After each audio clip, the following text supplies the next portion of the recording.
प्यारे दोस्तों, भगवान शिव कहते हैं गरीबी से मुक्ति के लिए इन 3 बातों को किसी से ना बताएं। प्रिय भक्तगण, आज हम आपको एक कथा का श्रवण करा रहे हैं जो सुनने मात्र से आपके जीवन में सुख, संपत्ति और धन की वर्षा होगी। तो चलिए कथा को प्रारंभ करते हैं। भगवान शिव माता पार्वती से कहते हैं ये 3 बातें मानव को कभी भी किसी को नहीं बताना चाहिए। जो मानव ये 3 बातें नहीं बताते हैं वह इंसान कभी भी गरीब नहीं रहेगा। फिर माता पर कहती है, हे प्राणनाथ, वह कौन सी 3 बातें हैं जिसे जान लेने से इंसान को कभी भी दुखों का सामना नहीं करना पड़ेगा। फिर भगवान शिव कहते हैं, हे देवी, आज मैं पृथ्वी लोक पर एक सन्यासी का रूप धारण करके ये 3 बातें बताने जा रहा हूं। कृपया आप इस कहानी को ध्यान से सुने। अगर आप ये कहानी सुन रहे हैं तो पूरा सुने। इस कथा को आधा अधूरा छोड़कर जाने की गलती मत करिएगा, क्योंकि इस पवित्र कथा को पूरा सुनने से मनचाहा फल की प्राप्ति होगी।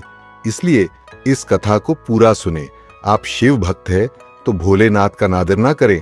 भगवान शिव पृथ्वीलोक पर एक सन्यासी के रूप में आते हैं। आज की इस प्यारी सी कहानी की शुरुआत करते हैं। प्राचीन समय की बात है। एक नगर में एक धनवान सेठ रहता था। उसके घर में किसी चीज की कोई कमी नहीं थी और उसका व्यापार बहुत अच्छा चल रहा था। उसकी पत्नी भी बहुत खुश रहती थी, क्योंकि सेठ हर महीने उसके लिए नए नए गहने खरीदता था और उसे बहुत प्रसन्न रखता था। प्रिय श्रद्धालुओं, सेठ के घर के बगीचे में एक वटवृक्ष था। उस वटवृक्ष के नीचे सन्यासी अपना आसन बिछाकर ध्यान किया करते थे। सेठ और सेठानी दोनों सन्यासी की बहुत सेवा करते थे और उसकी देखभाल करते थे, क्योंकि वह सन्यासी कई सालों से उस वटवृक्ष में रह रहे थे। सेठ हर रोज सन्यासी को घर का भोजन देते थे और सन्यासी भी उनसे बहुत प्रेम करते थे। भगवान शिव जो सन्यासी थे वह बहुत खुश थे, क्योंकि उन्हें किसी चीज की कहीं और नहीं जाना पड़ता था। सेठ और सेठानी हर रोज उन्हें स्वादिष्ट भोजन खिलाते थे। प्रिय श्रद्धालुओं, सेठ की पत्नी बहुत ही सरल और भोली स्वभाव की थी। उसकी आदत थी कि वह घर की हर बात बाहर वालों को बता देती थी। एक दिन सेठ की पत्नी ने अपने पति से पूछा, पियाजी, आपका व्यापार कैसा चल रहा है? आप कैसे इतना मुनाफा कमाते हो श्रद्धालुओं? अपनी पत्नी का ऐसा सवाल सुनकर सेठ ने सारी बात बता दी। सेठ ने कहा, प्रिय, मैं अनाज का धंधा करता हूं। मैं चंबल की घाटी से अनाज खरीदता हूं और उसे महंगे दामों में बेच देता हूं। प्रिय श्रद्धालुओं, अपने पति की यह बात जानकर सेधा बहुत प्रसन्न हुई। उसने सोचा, मेरे पति तो बहुत ही बुद्धिमान है। यह बात तो सारे नगर वालों को पता होनी चाहिए कि मेरे पति इतने बुद्धिमान हैं और इतना ज्यादा धन कमाते हैं। प्रिय श्रद्धालुओं, अब सेठ की पत्नी ने पूरे नगर में यह बात फैला दी कि उनके पति इस तरीके से पैसा कमाते हैं। श्रद्धालुओं, अब क्या था, नगर के कुछ लोगों को जब यह पता चला कि सेठ किस प्रकार धन अर्जित करता है, तो वे सभी भी अनाज का धंधा करने लगे। प्रिय श्रद्धालुओं, अब नगर के बहुत से लोग अनाज का व्यापार करने लगे हैं। सेठ जो पहले कम दाम में अनाज खरीदता था, अब वही अनाज महंगे दामों में बिकने लगा है। सेठ का धंधा थोड़ा कम चलने लगता है, उसे मुनाफा नहीं होता और धीरे धीरे वह गरीब होता जाता है। सेठ का पूरा अंधा बैठ जाता है। यह देखकर वह बहुत चिंतित और दुखी हो जाता है। प्रिय श्रद्धालुओं, एक दिन की बात है। सेठ अपने व्यापार की परेशानी से तंग आकर बगीचे में बैठा था। तभी भगवान शिव जो सन्यासी थे वह वहां आते हैं और कहते हैं, सेठ जी, क्या बात है?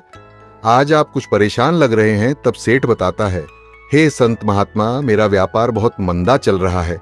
मुनाफा बहुत कम हो गया है। नगर के बहुत से लोगों ने अनाज का धंधा शुरू कर दिया है, जिससे मेरा धंधा बैठता जा रहा है। भगवान शिव जो सन्यासी थे सेठ की बातें सुनकर कहते हैं, सेठ जी, क्या आपने किसी को बताया था कि आप किस प्रकार अपना धन अर्जित करते हैं, किस प्रकार आप अपनी जीविका चलाते हैं? तब सेठ कहता है, हाँ संत महात्मा, मैंने अपनी पत्नी को सारी बात बताई थी। वह मुझसे पूछ रही थी कि आप इतना धन कैसे कमाते हैं।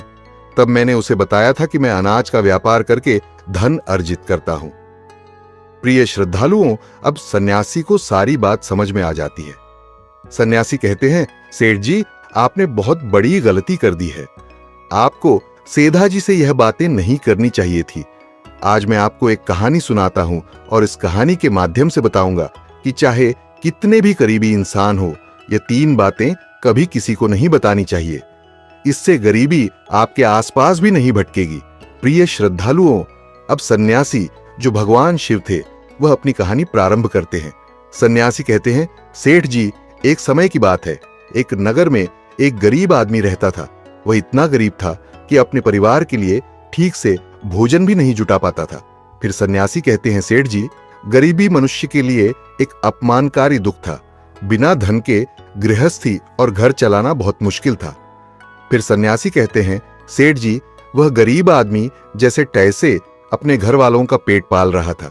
कभी उनको भोजन मिल जाता था तो कभी भूखे पेट ही सोना पड़ता था। एक दिन उस गरीब आदमी की पत्नी ने कहा, हमारे पास तो धन ही नहीं है।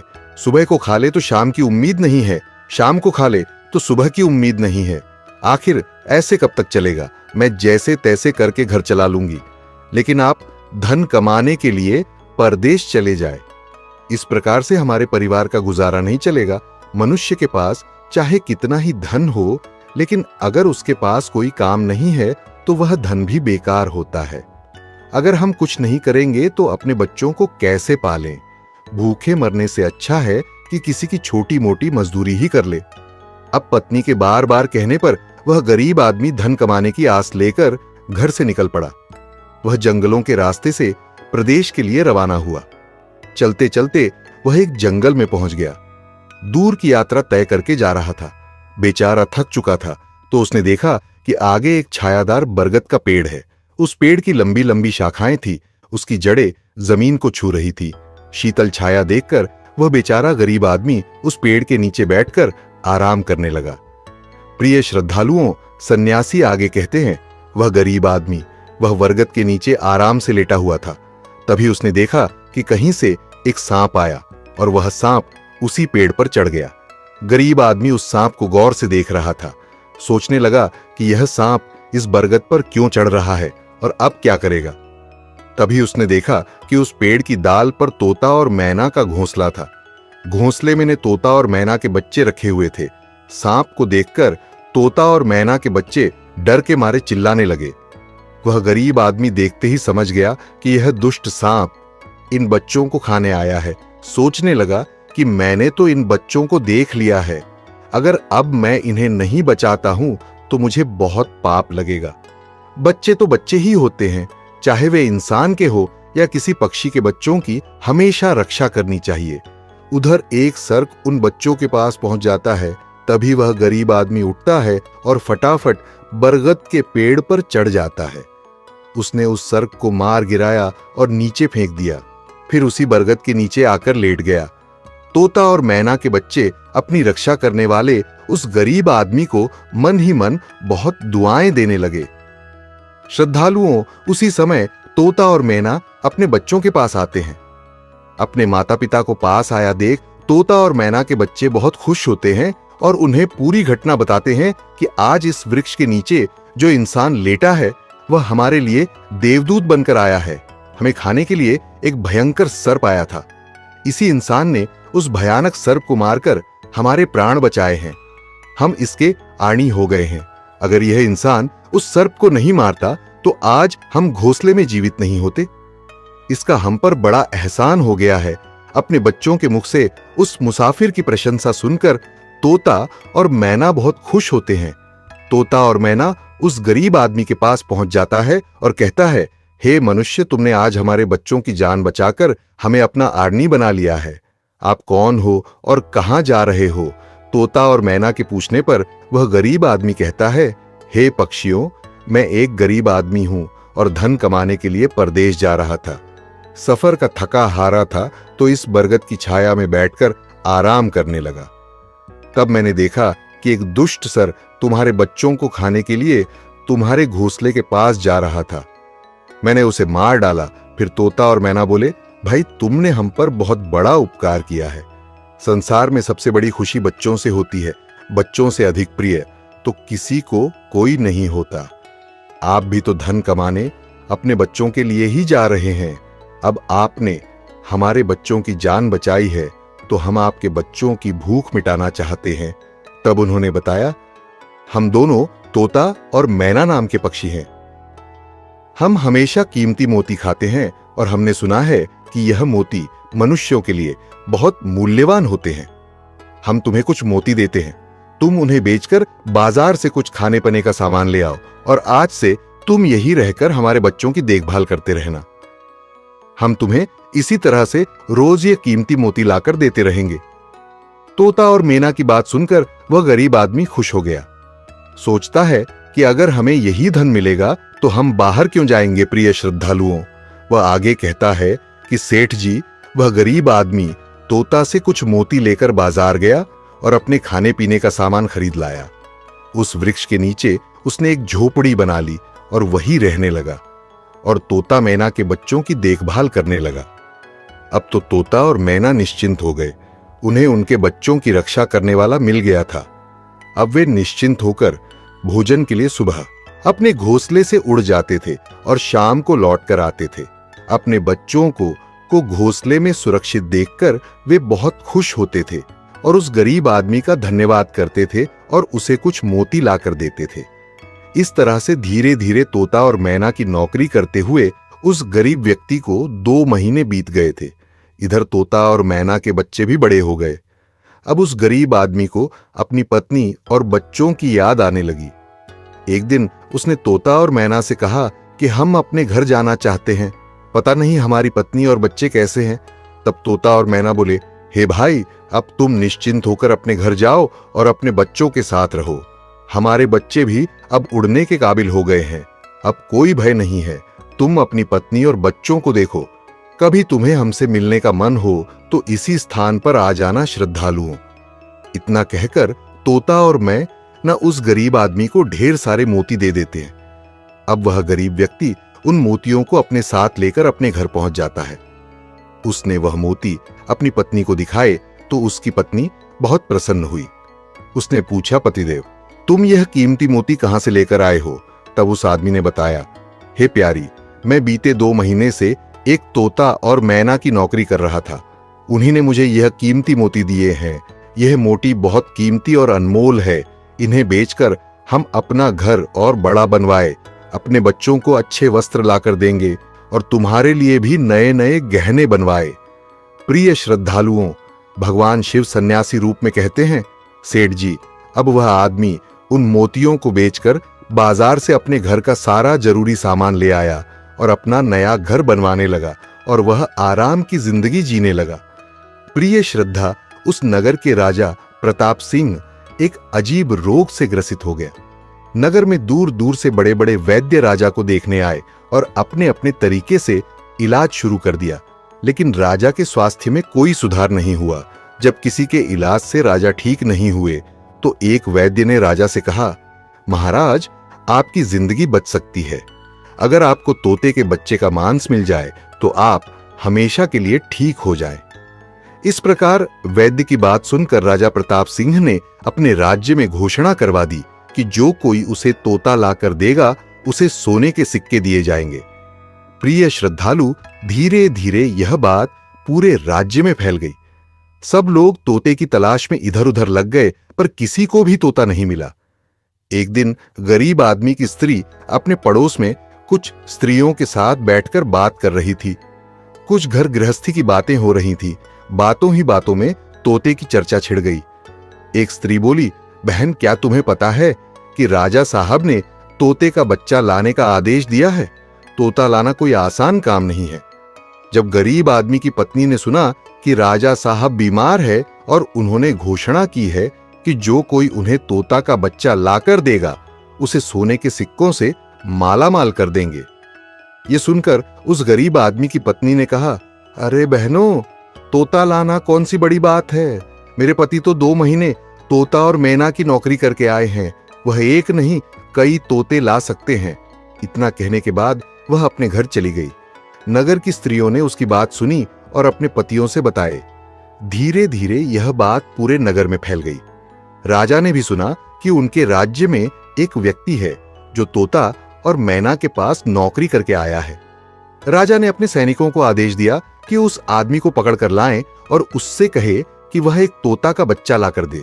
राजा ने कहा, इसके बदले हम तुम्हें मुंहमान इनाम देंगे। यह सुनकर वह आदमी घबरा गया और बोला, महाराज, आप मेरे प्राण ले लो, पर मैं आपको तोता का बच्चा लाकर नहीं दे सकता। मैंने तो उनकी जान बचाई थी, एक रक्षक भक्षक कैसे बन सकता।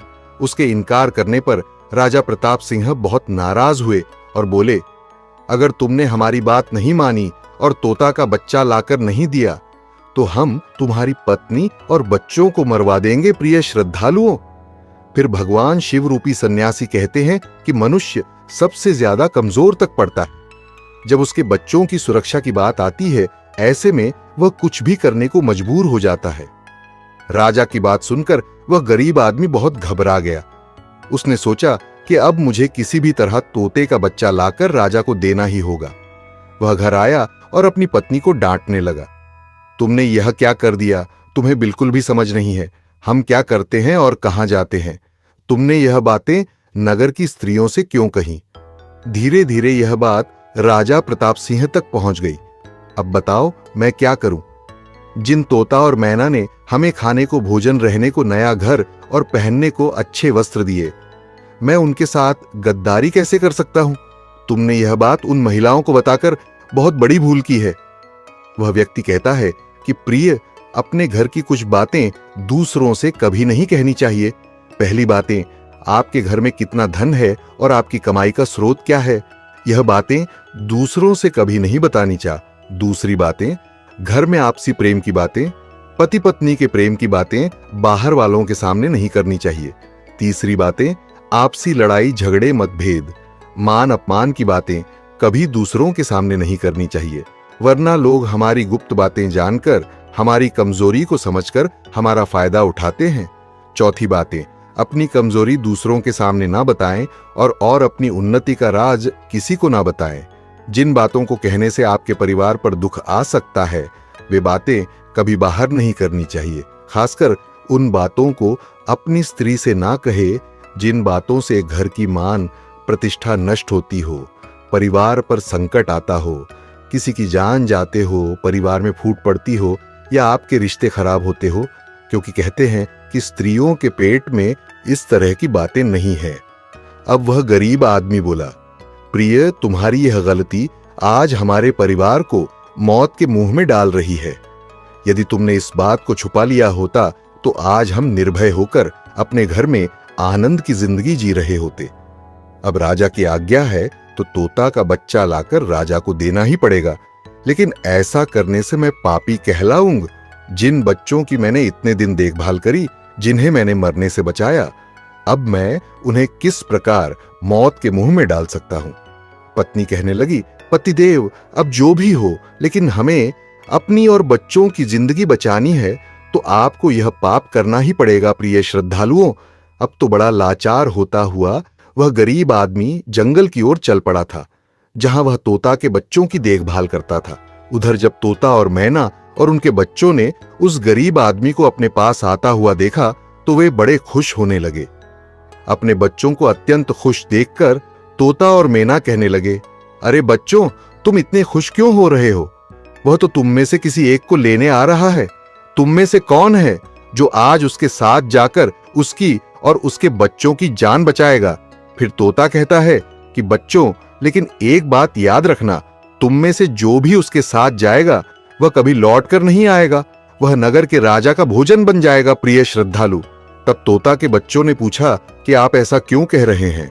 तोता बताता है कि बच्चों, यहाँ का राजा बीमार पड़ गया है और वैद्य ने उसे तोता के बच्चे का मांस खाने को कहा है, इसलिए तुम में से किसी एक को वह लेने के लिए आया है। यदि तुम में से कोई उसके साथ जाने को तैयार है तो वह जा सकता है। तभी उनमें से एक बच्चा कहने लगा, हे माता पिता, उस आदमी ने ही हम सबकी जिंदगी बचाई है और आज वह आदमी बहुत बड़ी मुसीबत में है। ऐसे में हमें भी उसकी मदद करनी चाहिए, चाहे हमारी जान ही क्यों ना चली जाए, लेकिन हम उसके साथ जरूर जाएंगे। उधर वह आदमी उस बरगद के वृक्ष के नीचे आता है और तोता मैना से अपना दुख बताता है। तब तोता मैना कहते हैं, हे भाई, तुम चिंता ना करो, हमारे बच्चे तुम्हारे साथ जाने के लिए तैयार हैं। तुम इनमें से किसी एक को ले जाओ। श्रद्धालुओं, अब वह गरीब आदमी उनमें से एक तोता के बच्चे को लेकर लौट जाता है और राजा को ले जाकर दे देता है। राजा उस तोते के बच्चे को एक पिंजरे में बंद करता है और अपने नौकर को रखने के लिए कहता है। राजा कहता है कि हम इसे सुबह निकालेंगे और फिर इसके मांस को खा जाएंगे। प्रिय श्रद्धालुओं, अब क्या होता है कि राजा प्रताप सिंह का एक बेटा था जो पशु पक्षियों से बहुत प्रेम करता था।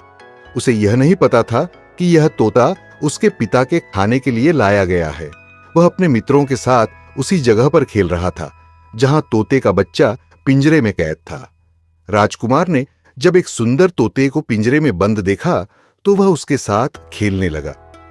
तभी राजकुमार का एक मित्र कहता है, मित्र, तुम इस पक्षी को बाहर निकालो। यह कि कितना सुंदर तोता है, पिंजरे में इसका रहना बिल्कुल सही नहीं है। हम इसे आजाद कर देते हैं। अपने मित्र की बातें सुनने के बाद राजकुमार ने उस तोते के बच्चे को पिंजरे से बाहर निकाल देता है। जैसे ही वह पिंजरा खोलता है, तोता का बच्चा आकाश में उड़ जाता है। धीरे धीरे यह बात राजा तक पहुंची कि आपके राजकुमार ने उस तोते को छोड़ दिया है। अब आपके प्राण बचाना बड़ा ही मुश्किल है। ये सुनकर राजा को बहुत गुस्सा आया। उन्होंने तुरंत राजकुमार को बुलाया और गुस्से में कहा, अरे नादन पुत्र, तूने उस तोते के बच्चे को क्यों छोड़ दिया? राजकुमार बहुत घबरा गया और बोला, पिताजी, मुझे क्या पता था कि वह उड़ जाएगा। मैं तो उसके साथ खेलना चाहता था। अपने पुत्र की बात सुनकर राजा को और भी गुस्सा आया। उन्होंने उसे नगर से निकालने का आदेश दे दिया। प्रिय ढालू, अब राजा के सैनिक राजकुमार को नगर की सीमा से बाहर छोड़ देते हैं। उधर वह तोते का बच्चा उड़कर अपने माता पिता के पास पहुंचता है और उन्हें सारी बात बताता है कि राजा के बेटे ने उसे आजाद कर दिया है। तोता और मैना ने जब अपने बच्चे को देखा तो कहा, पुत्र, राजा के बेटे ने तुम्हें तो आजाद कर दिया, लेकिन वह खुद संकट में फंस गया है। उसके दुष्ट पिता ने उसे नगर से बाहर निकाल दिया है। अब उसकी जिंदगी की जिम्मेदारी तुम्हारे ऊपर है। तुम जाओ और उसकी मदद करो। प्रिय श्रद्धालुओं, तोता राजकुमार की मदद करने के लिए उसके पास पहुंच जाता है। राजकुमार उसे देखते ही पहचान लेता है। यह तो वही पक्षी है जिसे मैंने पिंजरे से आजाद किया था। राजकुमार कहता है, तुम्हारी वजह से मुझे मेरे पिता ने नगर से निकाल दिया है। अब तुम ही बताओ, मैं क्या करूं, कहां जाऊं? तोता कहता है, मित्र, तुम चिंता मत करो, तुमने मेरी जान बचाई थी, इसलिए मैं तुम्हारी मदद करने आया हूं। दुख सुख में अब मैं तुम्हारे साथ ही रहूंगा। श्रद्धालुओं, अब राजकुमार खुश हो जाता है क्योंकि उसे कम से कम एक साथी तो मिल ही गया था। अब तोता और राजकुमार दोनों एक दूसरे नगर में घूमने लगते हैं। चलते चलते वे दोनों एक सुंदर बगीचे में पहुंच जाते हैं। उसी बीचे में वहां के राजा की पुत्री भी अपनी सहेलियों के साथ घूमने आया करती थी। उस राज्य के राजा की कन्या का नाम रूपमती था। राजकुमारी रूपमती बहुत ही सुंदर थी और उसकी खूबसूरती की चर्चा पूरे नगर में होती थी। राजकुमार और कथा उस बगीचे में बैठे हुए थे। तभी वहां राजा की कन्या रूपमती अपनी सहेलियों के साथ बगीचे में घूमने आती है। राजकुमारी को देखकर राजकुमार के पीछे छुप जाता है और तोता राजकुमारी के सामने पहुंच जाता है। राजकुमारी उस सुंदर तोता को देखकर मोहित हो जाती है। वह उसे पकड़ना चाहती है, लेकिन तोता उसकी पकड़ में नहीं आता। यहां राजकुमार राजकुमारी रूपमती की सुंदरता पर मोहित हो जाता है। प्रिय श्रद्धालुओं, कुछ समय बगीचे में टहलने के बाद राजकुमारी अपने महल में लौट जाती है। राजकुमार पूरी तरह से राजकुमारी पर मोहित हो गया था। अब तो उसे एक पल भी अच्छा नहीं लग रहा था। तब तोता ने कहा, मित्र, तुम चिंता मत करो, तुम जिसे चाहने लगे हो मैं तुम्हें उससे मिलवा दूंगा। राजकुमार बोला, मित्र, तुम मुझे किसी भी तरह उस राजकुमारी से मिला दो, मैं उसके बिना अब रह नहीं पाऊंगा। तोता बोला, मित्र, तुम मुझ पर भरोसा रखो, मैं पता लगाकर आता हूं कि राजकुमारी कहां रहती है और तुम उससे कैसे मिल सकते हो। प्रिय श्रद्धालुओं, अब तोता राजकुमारी रूपमती के पास जाता है। राजकुमारी के महल में चारों तरफ सैनिक तैनात थे, लेकिन तोता उड़ता हुआ ऊपर से जाता है और जाकर राजकुमारी के कक्ष के बाहर बैठ जाता है। तोता वहां से सब नजारा देखता है और सारी बात आकर राजकुमार को बताता है कि महल में जाकर राजकुमारी से मिलना बहुत मुश्किल है। तोता कहता है, तुम एक काम करो, अपना रुमाल मुझे दे दो, मैं तुम्हारा रुमाल आज राजकुमारी के पास पहुंचा दूंगा और उसकी चुनरी ले आऊंगा। प्रिय श्रद्धालुओं, अब रात में तोता राजकुमार का रुमाल लेकर राजकुमारी के पास रखाता है और राजकुमारी की चुनरी साथ ले जाता है। सुबह जब राजकुमारी रूपमती जागती है तो देखती है कि उसकी चुनरी गायब है और उसके पास एक रूमाल रखा हुआ है। राजकुमारी तुरंत समझ जाती है कि रात में कोई पुरुष उसके कक्ष में आया था। उसने देखा कि उसकी चुनरी गायब है और उसकी जगह किसी पुरुष का रूमाल रखा हुआ है। राजकुमारी बहुत व्याकुल हो जाती है और अपने सभी सिपाहियों को सावधान कर देती है। वह सिपाहियों से पूछती है कि रात में उसके पास कौन आया था, लेकिन किसी के पास कोई जवाब नहीं होता। अब राजकुमारी के कक्ष की सुरक्षा और बढ़ा दी जाती है।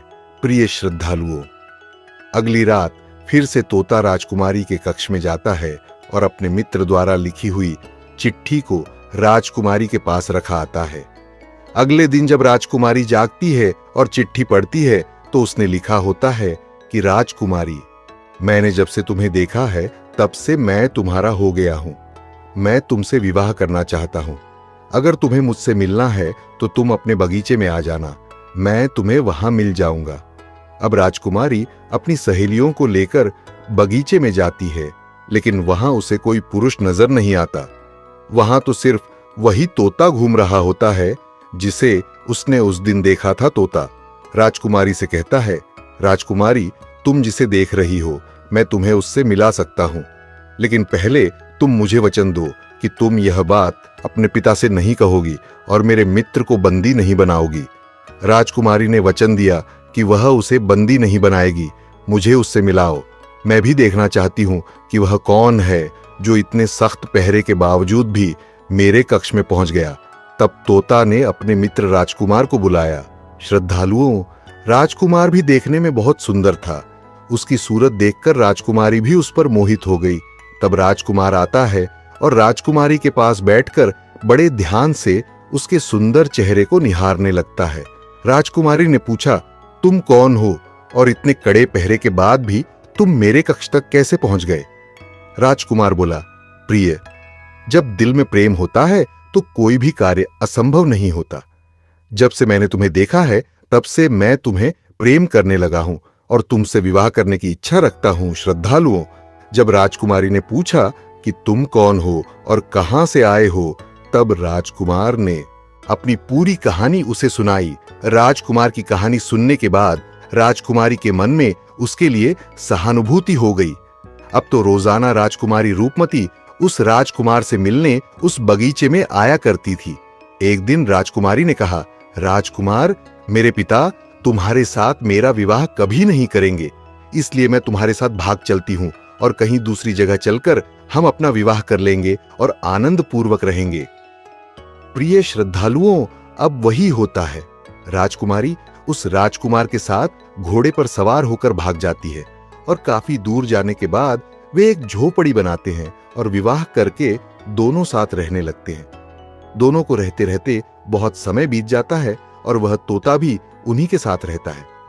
प्रिय श्रद्धालुओं, भगवान शिव रूपी यश कहते हैं, सेठ जी, उस राजकुमार की झोपड़ी में किसी तरह से आग लग जाती है और उसी आग को बुझाने के चक्कर में उस तोते का एक पंख जल जाता है। तब तोता ने कहा, देखो मित्र, अब आप अपने घर चले जाए। अब आपके पिता का गुस्सा भी शांत हो चुका होगा। अब आपके पिता आपसे कुछ नहीं कहेंगे। जब वह आपको अपनी बहू के साथ देखेंगे तो वह आपको माफ कर देंगे। मेरा तो एक पंख जल गया है, मैं अब उड़ नहीं सकता, इसलिए मैं कुछ दिन तक यही रहकर अपनेपन होने का इंतजार करता हूं। जब मेरा पंख दोबारा उड़ जाएगा तो मैं आपसे मिलने के लिए जरूर आऊंगा। प्रिय श्रद्धालु, इस प्रकार से वह दोनों राजकुमार और उसकी पत्नी अपने नगर के लिए चल देते हैं। चलते चलते रास्ते में एक नदी पड़ती है। उस नदी पर एक नाविक नाव चलाता था। राजकुमार अपनी पत्नी को लेकर नाव में बैठ जाता है। जैसे ही नाव नदी के बीच में पहुंचती है तो राजकुमार देखता है कि एक चूहा बार बार नाव पर चढ़कर आता है, लेकिन वह नाविक उसे हटाकर नदी में गिरा देता है। कई बार उस चूहे को नाविक ने हटा देता था। तब राजकुमार कहने लगा, अरे यह बेचारा इस प्रकार से तो जल में डूबकर मर जाएगा। यह अपने प्राणों की रक्षा करने के लिए इस नाव पर चढ़ रहा है, इसे चढ़ जाने दो। जब राजकुमार ने नाविक से कहा कि आप इस चूहे को चढ़ जाने दे, तो राजकुमार के कहने पर उस नाविक ने उस चूहे को अपनी नाव पर चढ़ जाने दिया। जैसे ही चूहा नाव के अंदर गया, वह अंदर जाकर छुप गया। थोड़ी देर बाद उन्होंने देखा कि नाव के अंदर धीरे धीरे पानी आने लगा।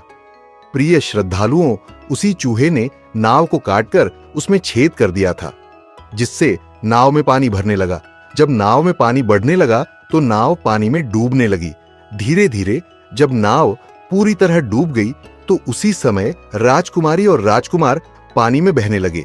पानी के बहाव से राजकुमार बहुत दूर पहुंच गया और राजकुमारी रूपमती भी उसी पानी में बहती हुई राजा के बगीचे में जा पहुंची।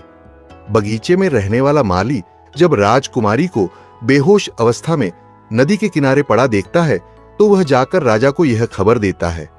राजा जब सुंदर लड़की को देखता है तो वह उस पर मोहित हो जाता है और सुंदर राजकुमारी को देखकर उसे अपने महल में ले आता है और राज्य वैद्य से उसका इलाज करवाता है।